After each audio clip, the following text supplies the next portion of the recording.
Hello learners, आज है 15 दिसंबर 2024 और हम लोग देखने वाले हैं पावर ऑफ वोकैबुलरी। इसका क्या मीनिंग है पहले तो ये समझ लीजिए। देखो, पावर अगर होती है ना किसी भी चीज की तो वो काम होके रहता है। अब वोकैबुलरी की पावर होगी फिर तो कुछ भी हो सकता है इंग्लिश में, चाहे ईडियम हो, आपका सिनोनिम हो, एंटोनिम हो, इंप्रूवमेंट में क्वेश्चन आ जाए, क्लोज में आ जाए, क्लोज टेस्ट में आ जाए। ठीक है, हर एक चीज आपकी पॉसिबल है, अच्छे से कर पाओगे। कब? जब वोकैबुलरी की पावर होगी। तो मैं आपसे ये कहता हूँ, डेली न्यूज़पेपर पढ़िए आप, और ढंग से पढ़िए, और टारगेट सेट कर लीजिए कि यार मुझे 10 या 20 जो भी है वो क्या पढ़नी ही पढ़नी है, उसको रिवाइज भी करते जाइए। ठीक है ना? तो आज का क्वेश्चन क्या है वो देख लीजिए। पहले तो समझेंगे, अगर आपको अच्छे से समझ आता है, आप अच्छे से आंसर कर पा रहे हैं तो जरूर मुझे कमेंट करें। ठीक है, और नहीं कर पा रहे हैं तो कोई परेशानी वाली बात नहीं है, जस्ट चिल, मैं आपको एक्सप्लेन करता हूं। द बिटरनेस, बिटरनेस का मतलब होता है कड़वाहट, यानी कि किसी के लिए इल फीलिंग होना। क्या होना? इल इल विल लिख देता हूं, ठीक है, इल विल यानी किसी के लिए बुरी फीलिंग होना।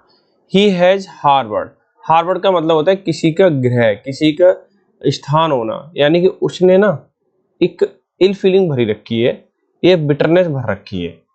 इज नॉट गुड, और जो कि वो अच्छी बात नहीं है। दिस विल हार्म हिम, ये उसको क्या करेगी? नुकसान पहुंचाएगी।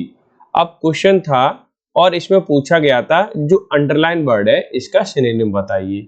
तो देख लेते हैं। स्टॉर्म का मतलब तूफान होता है, आप जानते ही है। ठीक है, मैं यहाँ लिख देता हूँ और कोई डिफिकल्ट नहीं है इसमें। इसमें डिफिकल्टी आ सकती है क्योंकि दो वर्ड होते हैं, एक होता है हैंगर और ये स्पेलिंग ये भी होती है। और इसमें डिफरेंस क्या है? देखो, ये रीजनिंग के जब क्वेश्चन बनते हैं तो उसमें भी पूछ लिया जाता है, ध्यान रखना, और इंग्लिश में तो पूछा ही खर जाता है। हैंगर का मतलब होता है जहां पर जो एरोप्लेन होते हैं वहां उनका निर्माण होता है या रिपेयरिंग होती है उनकी, या उनको रखा जाता है, उसे कहते हैं हैंगर।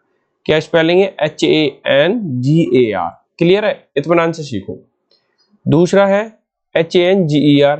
ये जो हैंगर होता है वो हंग करने के लिए होता है, यानी कि लटकाने के लिए। क्लियर है ना?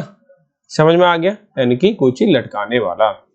डेंजर का मतलब खतरा होता ही है, और रैंकर का मतलब होता है बिटरनेस, कड़वाहट। ठीक है, तो ऑप्शन नंबर अगर मैं यहां देखूं, सिनोनिम यहां फिल करना है तो रैंकर ही है, कोई डिफिकल्टी नहीं है। तो ये सब क्यों हो पाया? क्योंकि यहाँ पे जो पावर है ना वो कैब की, वो अच्छी है। किसकी? मेरी। तो आप भी अच्छी बनाइए, ज्यादा से ज्यादा न्यूज़पेपर पढ़िए, एक आदत डालिए, अंडरस्टैंडिंग डेवलप ऑटोमेटिकली हो जाएगी और क्वेश्चन ऑटोमेटिकली होने लगे। कोई इसमें हार्ड एंड फास्ट रूल नहीं है, और यही मेथड है इंग्लिश को सही करने का, और कोई तरीका नहीं है। ज्यादा से ज्यादा टच में रहिए, ज्यादा बुकैब पढ़िए, और फिर उसके बाद बुकैब बंद कर सकते हो, न्यूज़पेपर पढ़ते रहिए, इतना ही काफी है। आपके इंग्लिश के क्वेश्चन होते रहेंगे, फिर चाहे पेपर कोई भी है। क्लियर?